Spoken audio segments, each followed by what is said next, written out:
بسم الله الرحمن الرحیم.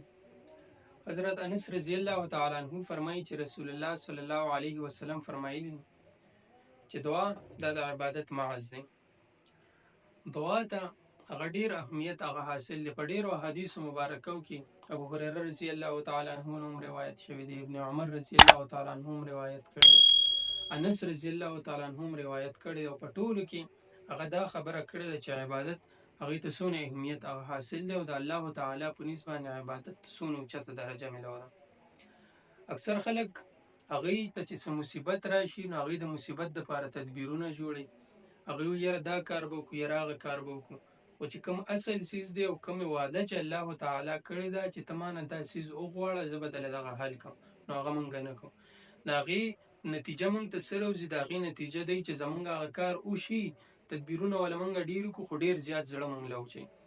نو اصل هغه مونږ له دا کول پکار دی چې مونږ ته څه مصیبت راشي، مونږ ته څه پکار وي، مونږ د الله تعالی نه وغواړو. بیا به داسې چې که هغه څیز زمونږ دپاره ښه وي نو الله تعالی به یې مونږ له راکړي، خو که هغه څیز په دنیا کې زمونږ دپاره ښه نه وي نو زمونږ دعا به الله تعالی زمونږ دپاره ذخیره کړي او هغې ثواب به هغه مونږ ته په آخرت کې بیا میلاوي.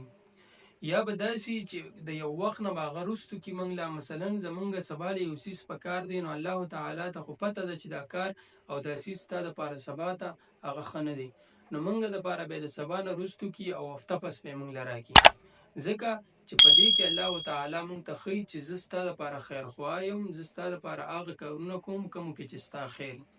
نو مونږ له هغه دعا نه خوا کېدل نه دي پکار. دعا په هر یو ځای کې په هر یو پلیټ فارم باندې مونږ له دعا واستل پکار دي. الله تعالی به یو هغه د دې سره زمونږ نه راضي، ځکه الله تعالی په دې باندې ډېر غوسه کېږي چې د هغه نه دعا نشي غوستی. انسان په دې باندې غوسه کېږي چې د هغه نه ته څه څیز وغواړې، الله تعالی په دې باندې غوسه کېږي او په دې باندې خفه کېږي چې د هغه نه ته څه څیز نه غواړې.